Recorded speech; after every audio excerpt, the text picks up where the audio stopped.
कलिकाल में थोड़ा सा बालकों के ऊपर रोष करना बंद कर दिया है।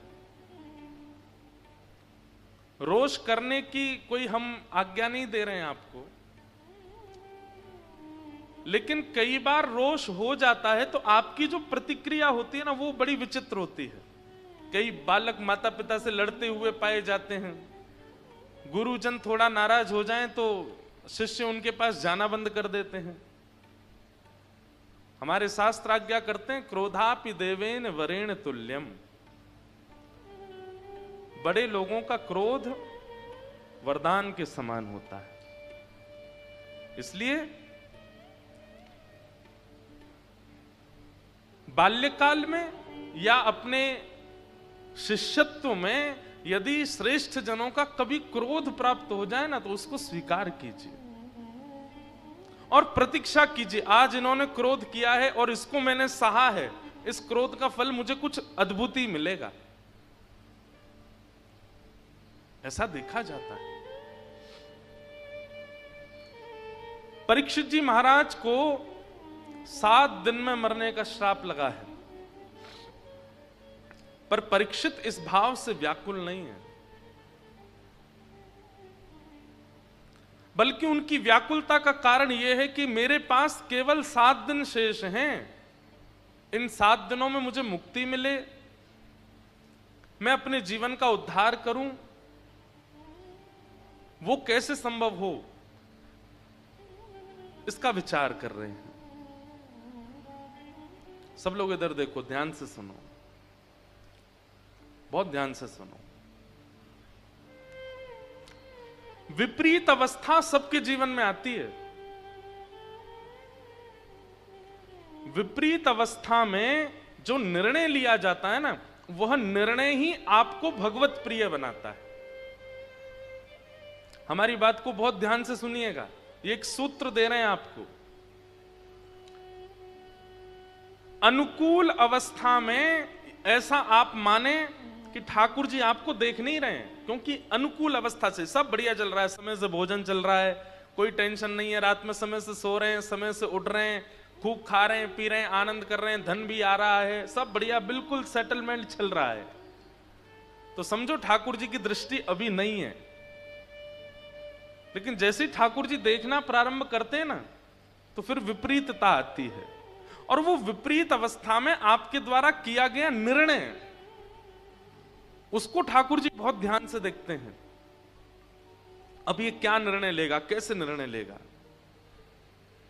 अब जैसे यहां बहुत सारे लोग बैठे हैं, हो सकता है कोई क्रिकेट ना भी खेलता हो, पर क्रिकेट में जो बैट्समैन है वो कितना भी अच्छा हो, बॉलर पूरा प्रयास करता है कि मैं इतनी खतरनाक बॉल डालूं कि ये छू भी ना पाए, और वो कठिन से कठिन बॉल फेंकता है, कभी उसके सिर पर, कभी उसके हाथ पर, कभी पैर पर, लेकिन फिर भी वो उस पर छक्का मार दे, चौका मार दे, और कुछ नहीं तो रोक भर दे, तो कई बार बॉलर भी उसको अप्रिशिएट करके जाता है, बोल वाह तूने इसको खेल लिया, ये खेलने लायक थी नहीं, फिर भी तू खेल लिया।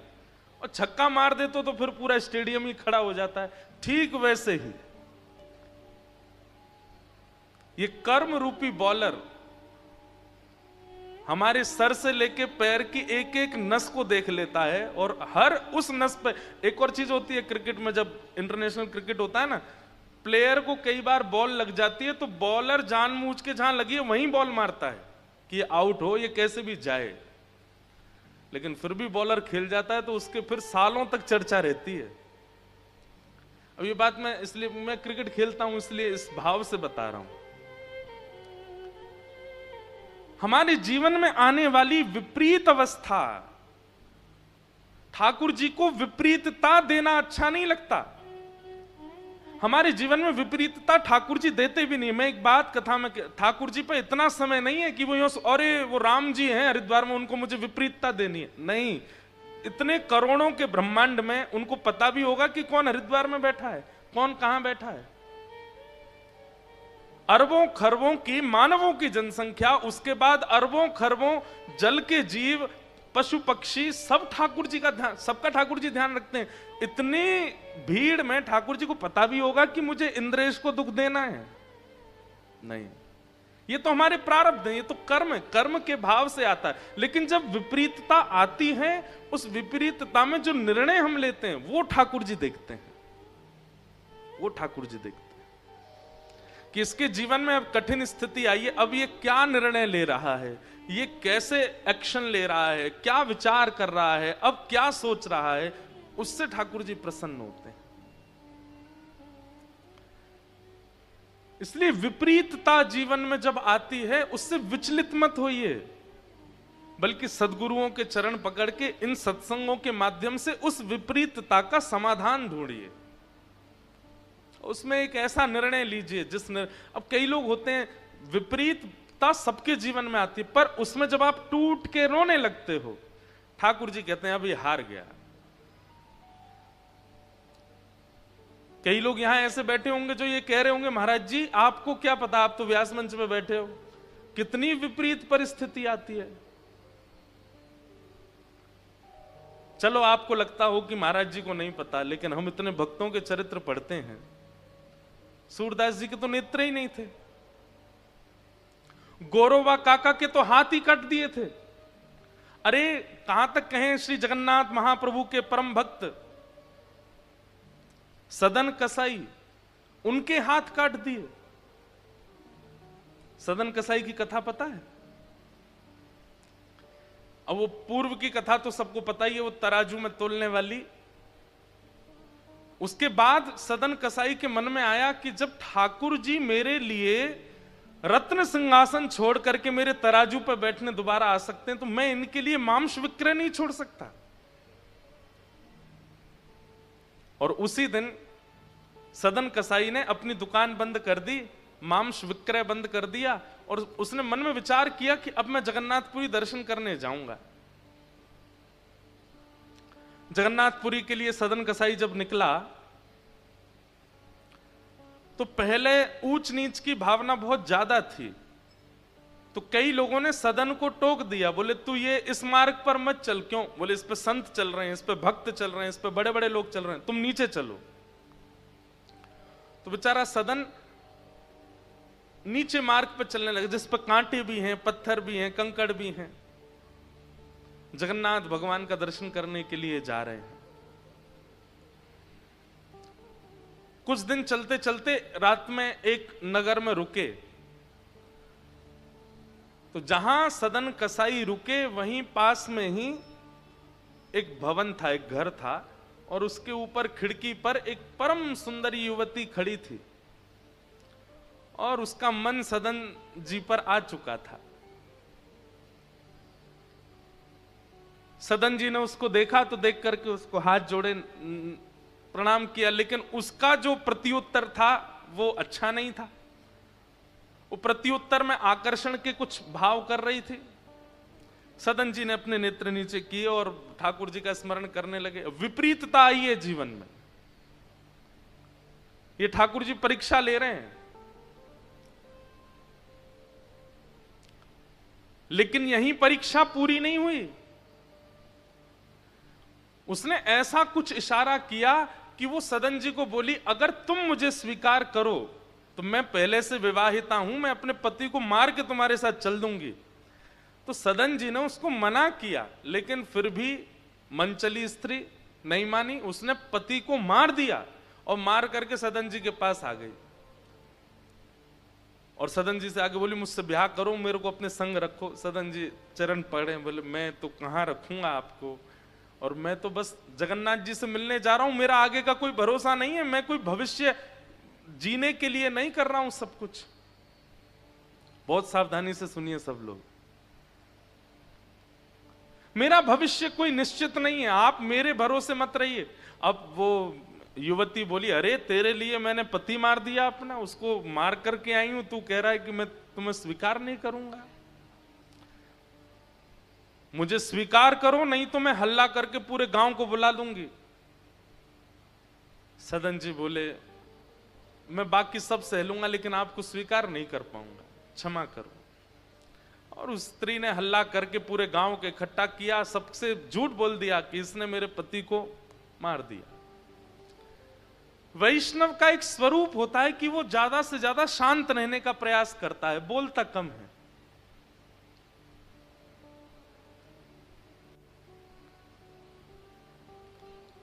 सदन जी को तो ये चिंता लगी थी, अभी कितनी दूर जगन्नाथपुरी है, मुझे चल करके जाना है, मुझे महाप्रभु जगन्नाथ जी का दर्शन करना है।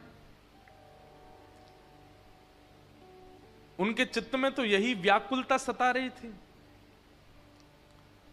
लेकिन सब गांव के लोगों ने सदन कसाई को राजा के सामने प्रस्तुत कर दिया। राजा ने सदन कसाई से कहा, क्या तुमने इनके पति को मारा? तो सदन जी बोले, देखिए मैं कितना भी प्रमाणित कर दूं कि मैंने नहीं मारा, आप लोग अंततो गत्वा मुझे ही दोषी ठहराओगे। मेरी आपसे एक प्रार्थना है कि अगर मैंने स्वीकार कर लिया कि मैंने इनके पति को मारा तो आप मुझे दंड दोगे? बोले हाँ, दंड तो मिलेगा। बोले दंड रूप में कुछ भी दीजिएगा, बस मेरे प्राण मत लीजिएगा, क्योंकि मुझे जगन्नाथ जी को देखना है एक बार।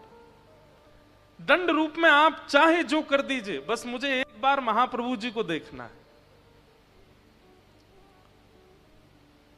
कैसी उत्सुकता उनके चित्त में ठाकुर जी के दर्शन की है।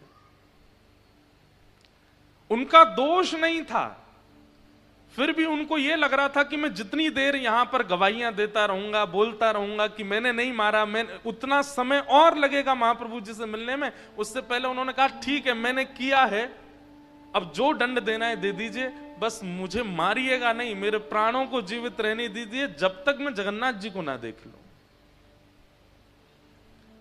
तो राजा ने कहा, भाई जब पहली बार में ही व्यक्ति अपना दोष स्वीकार कर रहा है, एक काम करो, इसके दोनों हाथ काट दो। जैसे ही राजा ने कहा दोनों हाथ काट दो, तुरंत सदन कसाई जी ने हाथ आगे किए, बोले तुरंत काट दीजिए। हाथ काटने के बाद व्यक्ति रोता है, पर सदन कसाई नाच रहे थे। किसी ने पूछा, बोले भाई बहुत लोग देखे, तुझ जैसा नहीं देखा, हाथ कट गए, लहूलुहान हो गया, रक्त निकल रहा, तू हंस रहा है, तू नाच रहा है। रोते रोते सदन कसाई बोले, मैंने सुना है महाप्रभु जगन्नाथ भी बिना हाथ के हैं, तो मैं हाथ लेके कैसे जाऊं? मेरे महाप्रभु जी जब बिना हाथ के हैं तो मैं हाथ लेके कैसे जा सकता हूं? वास्तव में तो शायद अब मैं अधिकारी बना हूं उनके दर्शन का। राजा भी समझ गए, बोले कि इनका दोष है नहीं, लेकिन सबने नतमस्तक होकर के प्रणाम किया सदन जी को। वो बोले, बस मुझे अब मत रोकिए, मुझे जाने दीजिए। राजा ने चिकित्सा करवा दी हाथ की, थोड़ी उस पर मल्लम वगैरह लगा दी, लेकिन भुजाएं तो कट चुकी हैं, केवल यहां तक हाथ हैं दोनों। कितनी विपरीत अवस्था! लेकिन सदन कसाई व्याकुल नहीं हुए, विचलित नहीं हुए, चल पड़े जगन्नाथ जी से मिलने। जैसे ही श्री क्षेत्र जगन्नाथ आया, भगवान जगन्नाथ जी का एक विशेषता है कि उनका जो नील चक्र है मंदिर के ऊपर का, वो दूर किलोमीटरों दूर से दिखाई दे जाता है। आप कभी, मैं अपने दर्शन की विधा बता रहा हूं, भुवनेश्वर से जैसे ही हम जाते हैं पुरी के लिए, तो मेरी नजर बस गाड़ी के चारों तरफ घूमती रहती है कि कैसे भी, अब तो मुझे पता है किस दिशा में दिखते हैं, और मुझे यह भी पता है कौन सा बोर्ड आता है जिसके बाद सबसे पहले नील चक्र दिखता है, और उसके बाद भी कम से कम 8-9 किलोमीटर दूर रह जाते हैं जगन्नाथ जी, वहीं से नील चक्र दिखता है। जैसे ही सदन कसाई ने नील चक्र देखा, व्याकुल हो गए। दोनों भुजा नहीं है, बार बार गिर जाते हैं, बड़ी मुश्किल से उठते हैं, लेकिन महाप्रभु जी इतने त्याग में भक्त को कैसे अस्वीकार करें? महाप्रभु जी ने तुरंत अपनी ब्रह्म वेदी पर बैठे बैठे पुजारियों को आज्ञा की, बोले मेरा एक परम भक्त आया है, मेरा एक परम वैष्णव भक्त आया है, मैं उसके दर्शन के लिए बड़ा व्याकुल हो रहा हूं। पुजारी सब बोले, भगवान आज्ञा करें, क्या करें? बोले तुरंत पालकी लेके आओ, उसको लेके आओ।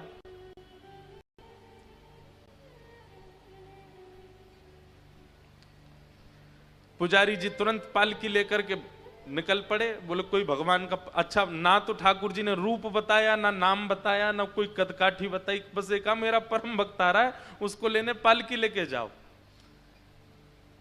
पुजारी सब पालकी लेकर के आए। जहां से नीलाचल धाम में वैष्णव प्रवेश करते हैं, वहां जाकर के पुजारी आपस में बोले भगवान ने रूप नाम कद तो बताया नहीं, अब किसको लेके जाएं इसमें बैठा के। तो पुजारियों ने कहा भैया सुनिए सुनिए सुनिए, महाप्रभु जगन्नाथ जी ने ये पालकी भेजी है और ये कहकर के भेजा है कि मेरा एक परम वैष्णव भक्त आ रहा है, आप में से जो परम वैष्णव हो इस पालकी पे बैठ जाओ। महाराज वहां तो लड़ाई होने लगी, सब लड़ने लगे हम हैं परम वैष्णव। दूर खड़े सदन कसाई अपनी कटी हुई भुजाएं ऐसे जोड़ करके बैठे थे। बोले जिसके लिए महाप्रभु जी पालकी भेजे उस भक्त का दर्शन आज पहले करूंगा मैं, फिर महाप्रभु जी को देखूंगा। लेकिन वहां तो इतनी भीड़ लग गई पालकी में चढ़ने वालों की, सब गिनाने लगे हम 2 लाख नाम जप करते हैं, हमने इतने अनुष्ठान किए, हमने इतनी तीर्थ यात्रा करी है, हमारे लिए ही महाप्रभु जी ने पालकी भेजी है। पुजारी बोले ऐसे नहीं भैया, एक बार फिर से जाओ मंदिर में पूछ के आओ महाप्रभु जी से कौन है, उसका नाम तो बताओ, उसका कुछ तो बताइए। पुजारियों ने जाकर के पूछा हे महाप्रभु जी, महाप्रभु जगन्नाथ जी तुम लेके नहीं आए उसको। बोले आपने नाम तो बताया नहीं उसका, उसका कुछ तो बताइए, पहचान कैसे होगी कि वो है कौन जिसको लेके आना पालकी में। महाप्रभु जगन्नाथ जी के नेत्र सजल हो गए। बोले जैसा बिना हाथ का मैं हूं वैसा ही वो भी है, उसको लेके आओ, उसको मेरे पास लाओ। पुजारी जब दौड़ करके गए तो देखा दूर बैठे हाथों पे पट्टी लगी है सदन कसाई के, और जैसे ही देखा पालकी ले जाकर के उनके सामने रख दी। बोले कि महाप्रभु जी ने आपके लिए पालकी भेजी। ये सुनकर के इतना रोए सदन कसाई, चरणों में गिर गए, मैं योग्य नहीं हूं, महाप्रभु जी क्यों इतनी कृपा मुझ पर करते हैं। अरे मैं तो कसाई हूं, मैंने कितना मांस काटा है, कितना कुछ मैंने पाप अपने जीवन में किया। अरे दुनिया के लोग तो किसी वस्तु को बेचते हैं तो तराजू पर ईंट रखते हैं, पत्थर रखते हैं, वाट रखते हैं, मैंने तो शालिग्राम रख करके मांस बेचा है, मैं इतना बड़ा पापी, और महाप्रभु जी मेरे लिए पालकी भेजते हैं।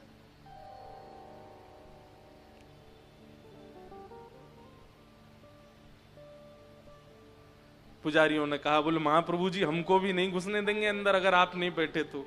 और पालकी पर सदन कसाई को इतनी शर्म आ रही है अपने ऊपर, क्यों मुझ पर इतनी कृपा करते हैं। और जैसे ही महाप्रभु जी के सामने गए, पहली बार जगन्नाथ महाप्रभु को देखा, यहां सदन के नेत्रों से आंसू और वहां महाप्रभु जी के नेत्रों से आंसू।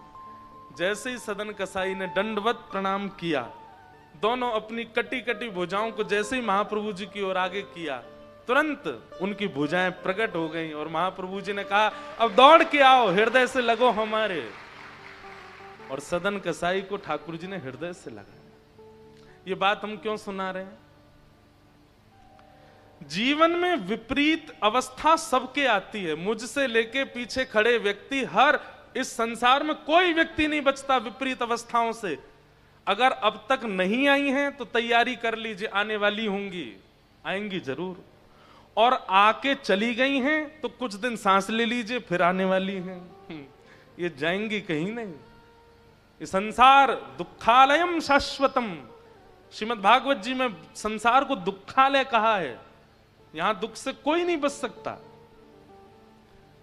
लेकिन उस दुख की घड़ी में ये कथा काम आती है, ये सत्संग काम आता है, ये प्रवचन काम आते हैं। उस समय बस अपने निर्णय और अपने विचारों पर ज्यादा बोझ मत लीजिएगा। जीवन में पहले ही बोझ आ चुका होगा, विचारों को धीमा रखिएगा। कठिन से कठिन स्थिति आ जाए, अपने विचारों को सत्संग युक्त रखिएगा। आप जैसे सदन कसाई निकल गए, जैसे परीक्षित निकल गए, जैसे मीराबाई निकल गई, ऐसे निकल जाओगे। उसकी विपरीतता नहीं होगी। और दूसरी बात, कई बार सिर में दर्द हो रहा हो और लेकिन उसी समय आप चलते चलते गिर गए, घुटने में चोट लग गई, तो सिर का दर्द भूल जाते हैं पर घुटने में दर्द याद रहता है, होता है ना। ठीक वैसे ही जब संसार की पीड़ा जीवन में आती है ना, उस समय व्यक्ति को अगर भगवत मिलन की पीड़ा आ जाए तो संसार की पीड़ा छोटी लगेगी, संसार की पीड़ा कम लगेगी। और जो भगवत मिलन की पीड़ा से पीड़ित है उसको संसार की पीड़ा लगेगी ही नहीं। राजस्थान में परम भक्ता हुई श्री करमेती बाई, बहुत ध्यान से सुनो, आगे वाले विशेष रूप से बहुत ध्यान से सुनो। करमेती बाई अपना घर छोड़ के वृंदावन भाग गई। तो कहते हैं कि उनको ढूंढने के लिए इतने सैनिक घूम रहे थे, तो करमेती बाई छुपने के लिए एक ऊंट के कंकाल में घुस गई, मरे हुए ऊंट के पेट में चली गई। बड़ा ऊंट था, 2-4 दिन मर करके हो गए, तो शरीर उसका फूल गया, उसमें थोड़ी सी जगह थी पेट के पास में, वहां से करमेती बाई उस मरे हुए, सड़े हुए, गले हुए ऊंट के अंदर 3 दिन तक रही। और 3 दिन बाद जब देखा कि सेना लौट गई तब वृंदावन गई। तो जब करमेती बाई की बड़ी ख्याति हो गई तो ब्रज के कई संत उनके पास जाते सत्संग करने। एक संत ने पूछा, हमने सुना है कि जब आप वृंदावन आ रही थी तो 3 दिन सैनिकों से बचने के लिए आप ऊंट के पेट में रही, मरे हुए ऊंट के कंकाल में आप छुप करके 3 दिन तक रही, आपको दुर्गंध नहीं आई? आपको अजीब नहीं लगा? आपको घृणा नहीं हुई? करमेती बाई का ऐसा उत्तर था। करमेती बाई कहती हैं, बोले जिसको संसार से घृणा हो जाएगी ना, जिसको संसार के विषय भोगों से घृणा हो जाएगी और भगवत भाव से प्रेम हो जाएगा, उसको ये छोटी मोटी तुच्छ घृणाओं से दुर्गंध नहीं आएगी। अभी संसार के विषय में आपको सुगंधी लग रही है, इसलिए ये घृणात्मक लग रहा है। पर जिस दिन भगवत मिलन की कामना, भगवत मिलन की इच्छा चित्त में होगी और संसार का विषय घृणात्मक लगने लगेगा, उस दिन ऊंट का कंकाल, शरीर की दुर्गंध, इन सब से कोई फर्क नहीं पड़ेगा। अभी संसार की माया बहुत सुगंधी दे रही है, इसलिए आपको वो ऊंट का कंकाल दुर्गंध युक्त लग रहा है। अरे ये संसार के विषय तो उससे भी ज्यादा दुर्गंध युक्त हैं।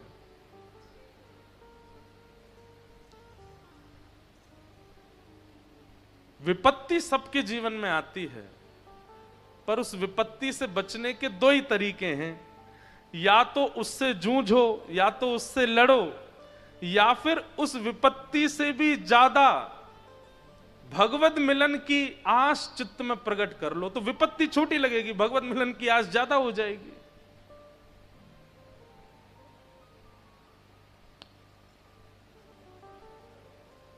परीक्षित जी को श्राप लगा है,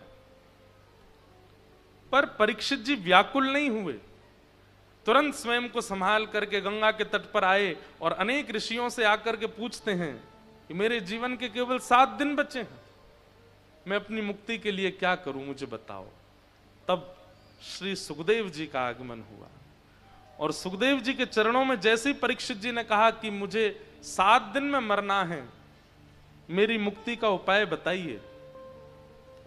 और यहां से श्री सुखदेव जी महाराज श्री गंगा जी के तट पर कहना प्रारंभ करते हैं कि वरीयानिशते प्रश्न क्रतो लोक हेतम नृप आत्मवित् सम्मत पुंसां श्रोतव्यादिषु यपर। राजन, आपने जो प्रश्न किया है ये लोक कल्याण के लिए तो बहुत अच्छा है। जल्दी मरने वाले की मुक्ति का उपाय क्या है? पर अगर ये प्रश्न आपने अपने लिए किया है, अपने निज भाव के लिए किया है, तो ये प्रश्न उचित नहीं है। परीक्षित बोले तो मैं लोक में नहीं आता, मैं संसार में नहीं आता, मतलब संसार के लिए पूछा गया तो अच्छा है, मैं अपने लिए पूछूं तो अच्छा नहीं है, इसका मतलब क्या है? शुक्राचार्य जी कहते हैं, बोले परीक्षित तुम पांडवों के वंशधर हो, पांडवों के पुत्र हो, तुम वो बालक हो जिसने जन्म बाद में लिया, भगवत दर्शन पहले किया है। किसी ना किसी रूप में यदि तुम 7 दिन कुछ नहीं भी करोगे तो भी तुमको मुक्ति हो जाएगी, क्योंकि शास्त्र आज्ञा करते हैं जिसने एक बार भी भगवत दर्शन किया हो उसको मुक्ति निश्चित है। जिसने एक बार भी ठाकुर जी देख लिए हैं उसकी मुक्ति निश्चित है। राक्षसों को भी मुक्ति मिली है, कंस को भी मिली, पूतना को भी मिली, अघासुर बकासुर धनु सब वैकुंठ में बैठे हैं, सबको मिली है मुक्ति। परीक्षित, तुम्हारी मुक्ति का उपाय पूछना, यह तो ऐसा प्रतीत होता है कि धनवान व्यक्ति ये पूछ रहा है कि मैं सोना कहां से लूं। अरे तुम पे है इतना, और क्या चाहिए तुमको? तुम्हारे पास तो मुक्ति है, धरोहर में मिली हुई है तुमको, तुम मुक्ति की याचना कर रहे हो, इसलिए यह प्रश्न तुम्हारे लिए अच्छा नहीं है। हां, लोक कल्याण के लिए पूछ रहे हो तो ठीक है। मैं इस बात को कभी कभी सोचता हूं तो विचार करता हूं कि गुरु इन्हें कहते हैं, जो प्रश्न का उत्तर दे दे वो गुरु नहीं, वो भी गुरु हैं, पर जो प्रश्न पूछना सिखा दे वो गुरु। प्रश्न होने कैसे चाहिए, प्रश्न की स्थिति क्या होती है। परीक्षित, तुम मुक्ति की कामना मत करो, तुम्हारे पास तो मुक्ति है, और तुम्हें मुक्ति नहीं भी मिल रही होगी तो तुम्हें 7 दिन में मरने का श्राप लगा है। आज पहला दिन है, निकलने दो, दूसरा दिन भी निकलने दो, तीसरा, चौथा, 5वां, 6वां, 7वां दिन भी आ जाए और तक्षक सर्प तुमको डसने आ रहा हो, उसके डसने से 1 सेकंड पहले मैं तुम्हारे कान में श्री कृष्ण शरणम मम, हरिश शरणम, नमो नारायणाय कुछ भी कह दूंगा, भगवान नाम तुम्हारे कान में जैसे ही जाएगा और उसके बाद तुम्हारे प्राण निकलेंगे तो तुम्हारी मुक्ति निश्चित है। क्योंकि हमारी शास्त्र आज्ञा करते हैं, श्रीमद् भागवत जी आज्ञा करती है, अंते नारायण स्मृति। सोचिए नाम कितना विशाल है कि आपने जीवन भर पाप किए, जीवन भर दुष्कर्म किए, लेकिन गलती से अगर अंतिम क्षण में भगवान नाम ले लिया, प्राण त्यागते त्यागते मुख से निकल पड़ा श्री राधा और प्राण निकल गए, जीवन में चाहे जो किया हो सब शून्य हो जाएगा, सब नष्ट हो जाएगा। आवाज नहीं आ रही भैया, नहीं बढ़ाओ।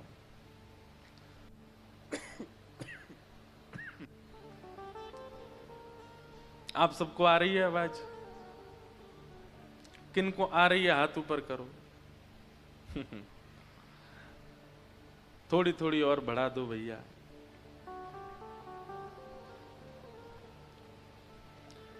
क्या बता रहा था मैं तो भूल ही गया हैं? वो तो हमको ही पता, परीक्षित के बारे में बता रहे थे, पर बता क्या रहा था? हाँ, नाम, नाम की महिमा। नाम कितना श्रेष्ठ है कि कोई व्यक्ति अपनी अंतिम स्थिति में हो और जीवन भर उसने कुछ भी किया हो, लेकिन अगर वो अपनी अंतिम श्वास त्यागते समय मुख से बोल दे नारायण, तो फिर जीवन भर का जितना भी उसका किया धरा है सब रबड़ से मिटा देंगे चित्रकेतु। कुछ नहीं, अरे ये तो बहुत, उसने बहुत पिया था, कुछ नहीं, इसने बहुत गलत काम किया, कुछ नहीं, सब मिट जाएगा, 0/0 हो जाएगा, सीधे मुक्ति प्राप्त होगी।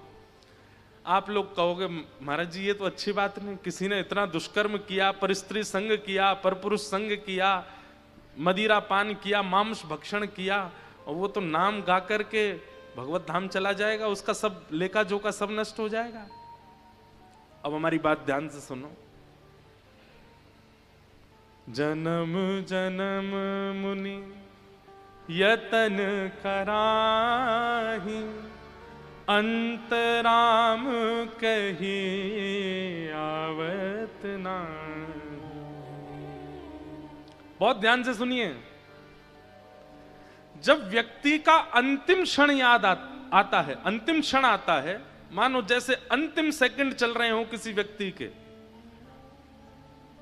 उन अंतिम क्षणों में उसको सब याद आ जाएगा सिवाय भगवान के, ठाकुर जी याद नहीं आते।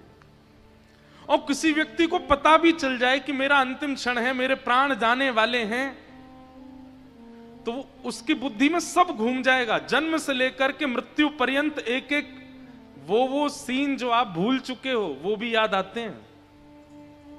2 वर्ष की, 3 वर्ष की, 4 वर्ष की अवस्था में क्या किया था, 5 साल की उम्र में 7-8 सेकंड के अंदर सब घूम जाता है दिमाग में।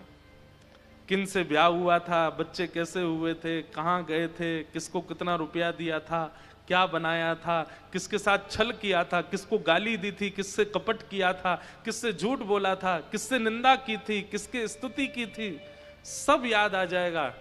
लेकिन हरिद्वार में कथा सुनी थी ये याद नहीं आएगा, वृंदावन में परिक्रमा की थी ये याद नहीं आएगा, गिरिराज जी में परिक्रमा हुई थी ये याद नहीं आएगा, बद्रीनाथ धाम गए थे, जगन्नाथपुरी गए थे, वो याद नहीं आएगा। अंत में नारायण स्मरण नहीं होता, और जबकि उसी से ही मुक्ति मिलती है, वही नहीं होता।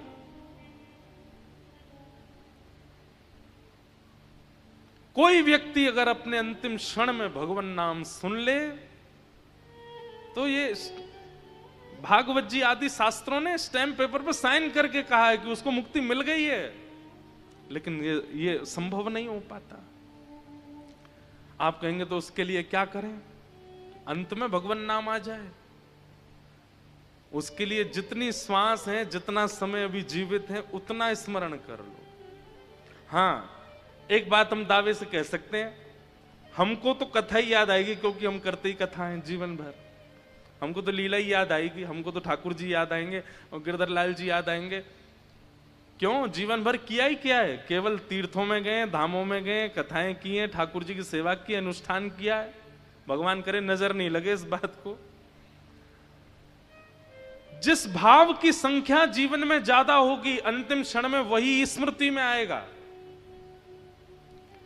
जिस भाव का पडला ज्यादा झुका हुआ होगा जीवन में, चाहे वो माया का हो, चाहे वो संपत्ति का हो, चाहे वो कर्मों का हो, चाहे वो विषयों का हो, भले ही विषय करते करते आपने भगवत स्मरण किया है, भले ही संपत्ति कमाते कमाते तीर्थ यात्रा की, पर जिसका पडला भारी है अंतिम क्षण में वही याद आएगा। हमारा भजन का पडला तो ऊपर है।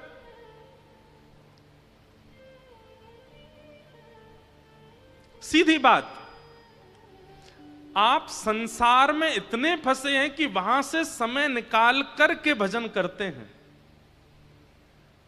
परिवर्तित होना चाहिए। भजन में इतने व्यस्त हैं कि भजन से समय निकाल के संसार को समय देते हैं, तो ऐसा हो सकता है अंतिम क्षण में भगवत स्मृति हो जाए। कई लोग कहते हैं, महाराज जी संतों के चेहरे में इतना आकर्षण क्यों होता है, ये वृंदावन के महात्मा इतने अच्छे क्यों लगते हैं? क्योंकि संसारी जीव संसार में व्यस्त रहता है, ठाकुर जी के लिए समय निकालता है, और संत जन ये भजन में व्यस्त रहते हैं, संसार के लिए समय निकालते हैं। कभी कभी पडला भारी कहां का ज्यादा है, अंतिम क्षण में वही स्मरण में आने वाला। इसलिए हम ये नहीं कहते कि सब तज हरि भज, ये भी बात तो है, पर सबको प्रायोरिटी मत दो, प्रायोरिटी भजन को दो। बाकी सबको जीवन में स्थान दो, पर प्रायोरिटी में भजन होना चाहिए, प्रायोरिटी में ठाकुर जी होने चाहिए, प्रायोरिटी में सेवा होनी चाहिए। अब विपरीतता तो आएंगी, रुकावटें तो आएंगी, लेकिन करो। अंते नारायण स्मृति, अंत में भगवत स्मरण होना, यह सामान्य बात नहीं।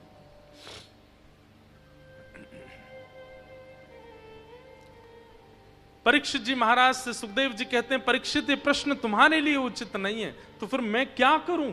इन 7 दिनों में मैं क्या करूं? आप तो कह रहे हैं मुझे मुक्ति मिल ही जाएगी, तो फिर इन 7 दिनों का उपयोग कैसे करूं? तब शुकाचार्य जी कहते हैं, तुम 7 दिन में मुक्ति की कामना मत करो, 7 दिन में भक्ति की कामना करो। मुक्ति और भक्ति में अंतर यह है कि मुक्ति मृत्यु के बाद भगवान का दर्शन कराती है, और भक्ति जीवित अवस्था में भगवान का दर्शन कराती है। भैया एक बात हमारी ध्यान से सुन लो, अगर हमारे श्रोता हो तो पहली बात तो ये गांठ बांध लीजिए अभी इसी वक्त कि मृत्यु के बाद ठाकुर जी नहीं देखने हैं, पहले देखने हैं। जब तक प्राण है, जब तक जीवन में चेतना है, जब तक जीवन चल रहा है, उसी क्षण में भगवत दर्शन करना है। मृत्यु के बाद की चिंता नहीं करनी है। कई लोगों की ऐसी धारणा बन चुकी है कि ठाकुर जी तो मृत्यु के बाद ही मिलते हैं। नहीं, अगर वृंदावन से जुड़े हुए हैं आप लोग, यदि श्रीधाम जाते हैं, कथाएं सुनते हैं, ब्रज लीलाओं में आपकी रुचि है, निकुंज के भाव सुनते हैं, पद पदावलियों का गान करते हैं, तो आपकी ये धारणा परिवर्तित होनी चाहिए। मृत्यु के बाद भगवत दर्शन नहीं, जीवित अवस्था में।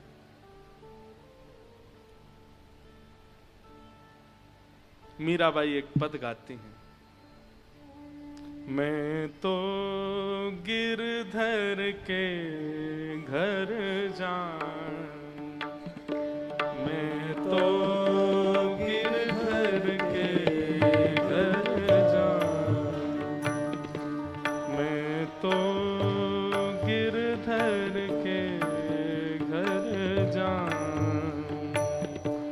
मैं तो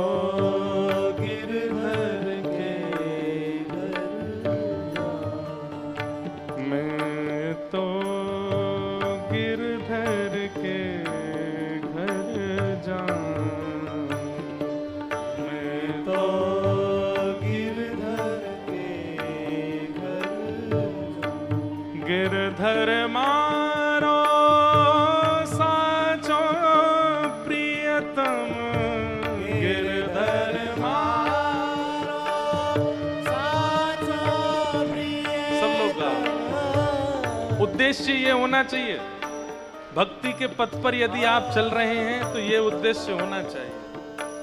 प्रियतम का मतलब मेरे सर्वस्व केवल गिरधर हैं और कोई नहीं। गिरधर मारो साचो प्रियतम, गिरधर मारो साचो प्रियतम, निरखत रूप लुभाऊं, निरखत रूप मैं तो गिरधर के घर जाऊं, मैं तो गिरधर के घर, हाँ मैं तो गिरधर के घर जाऊं, मैं तो गिरधर के घर जाऊं। बहुत सावधानी से सुनिए, एक भक्ति पथिक का जीवन कैसे होना चाहिए। रैन पड़े तब ही उठ जाऊं, रैन पड़े तब ही उठ जाऊं, रैन पड़े तब ही उठ जाऊं, रैन तब ही उठ जाऊं, भोर भय ही उठाऊं,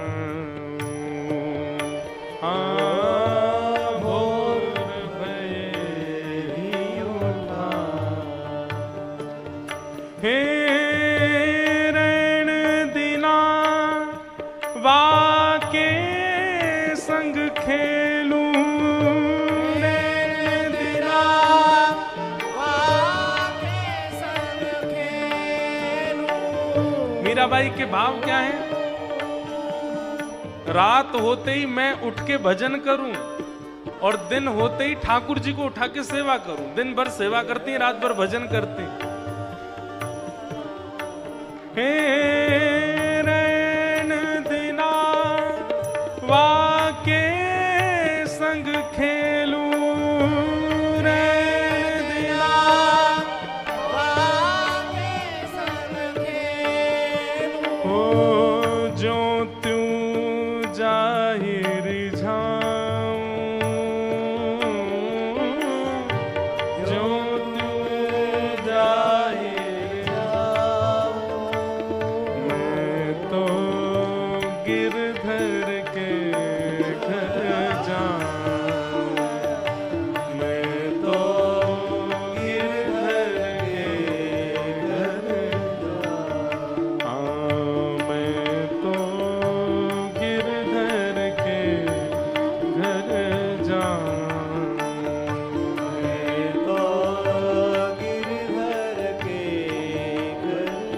और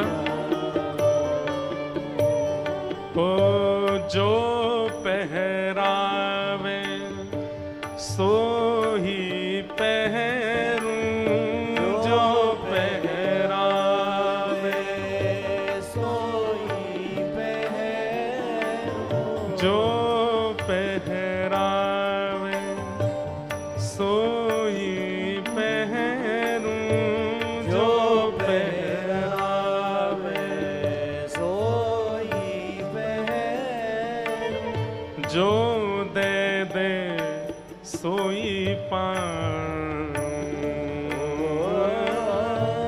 जो दे दे सोई पाऊं। मेरी उनकी प्रीत पुरानी, मेरी उनकी प्रीत पुरानी, मेरी उनकी प्रीत पुरानी, मेरी उनकी प्रीत पुरानी, उन बिन पल ना रहाऊं, उन बिन पल ना रहा हूँ, मैं तो गिरधर के घर जाऊं, मैं तो गिरधर के घर जाऊं, मैं तो गिरधर के घर जाऊं, तो गिरधर के घर जाऊं। और जहाँ बिठावे तितही बैठूं, जहाँ बिठावे तित ही बैठूं, जहाँ बिठावे तित ही बैठूं, जहाँ बिठावे तित ही बैठूं, बेचे तो बिक जाऊं, मोहे बेचे तो बिक जाऊं। हे मीरा के प्रभु गिरधर नागर, मीरा के प्रभु गिरधर नागर, हे मीरा के प्रभु गिरधर नागर, मीरा के प्रभु गिरधर ओ नागर, बार बार बल जाऊं, बार बार बल जाऊं। मैं तो गिरधर के घर जाऊं, मैं तो गिरधर के घर जाऊं, मैं तो गिरधर के घर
बात मन में आई गाते गाते ये पद, मीराबाई ने जो जो बात यहां कही है, ये मुझसे आप तक किसी में भी करने की सामर्थ्य नहीं है। पर ये सारी चीजें होती हैं, हम सबके घर में होती हैं। कहां? ठाकुर जी करते हैं ये सब। कैसे? रैन पड़े तब ही उठ जाऊं। रात में हम सोते हैं, ठाकुर जी उठे ही रहते हैं हमारे। रात में ठाकुर जी सोते हैं। आप जो चैन से सो रहे हो, अगर ठाकुर जी उठे तो ही सो रहे हो। ठाकुर जी सो गए होंगे ना तो रात भर आपके नेत्रों से अश्रुपात होंगे। ठाकुर जी उठते हैं, हम सोते हैं, और सुबह उठते ही हम बस केवल उनको उठा के स्नान करा के बैठा देते हैं। रैन दिना बाके संग खेलूं, ये भी ठाकुर जी करते हैं। बैठे ही रहते हैं, बस इंतजार करते हैं, समय मिलेगो मेरे सामने आवेगो, नेक देर बैठेगो, मुझसे बात करेगो, आरती करेगो, पूजन करेगो, मुंह कछु खवावेगो। और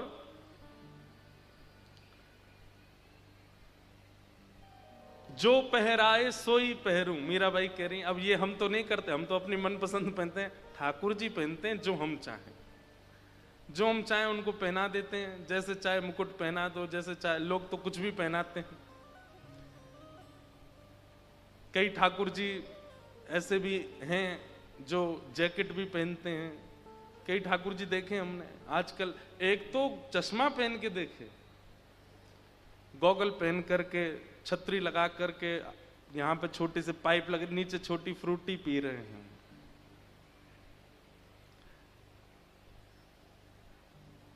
जो पहरावे सोई पहरूं, ठाकुर जी करते हैं ये काम, हम नहीं करते।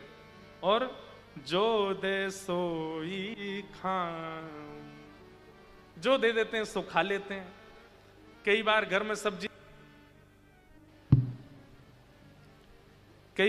में सब्जी ना बनाने का मन होता है, बाहर से मंगा ली है, उसमें प्याज पड़ी है, तो ठाकुर जी को क्या दे रहे हैं? बोले दही का भोग लगा दो, खा लेंगे, बस पेट भर लेंगे।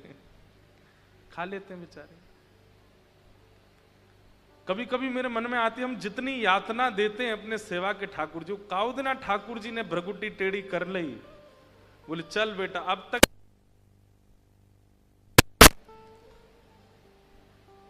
आपके मन में पता है क्या आएगा? इससे बढ़िया तो मैं प्राण त्याग दूं। हम सेवा करते हैं, सेवा के नाम पे आडंबर करते हैं, सेवा थोड़ी होती है हमसे।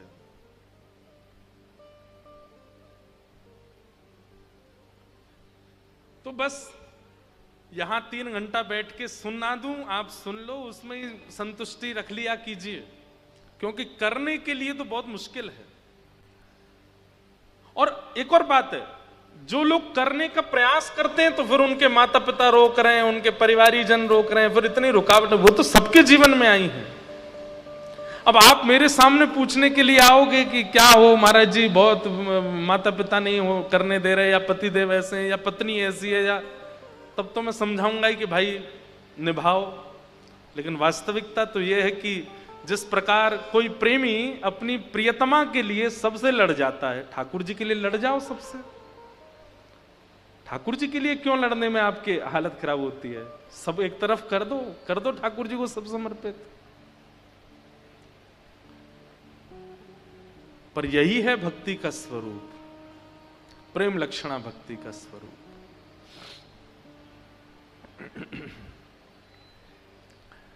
परीक्षित जी महाराज को श्री शुकाचार्य जी कहते हैं कि तुम भक्ति मांगो, मुक्ति नहीं।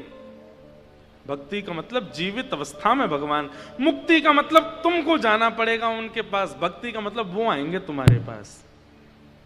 वो करो जिससे वो आवे। उद्देश्य हमारा कथा सुनने का, वृंदावन जाने का, नाम जप करने का, गुरु शिक्षा दीक्षा लेने का यही होना चाहिए। मृत्यु का क्षण आवे उससे पहले मुझे साक्षात राधा रमन लाल दिख जाएं, ये उद्देश्य।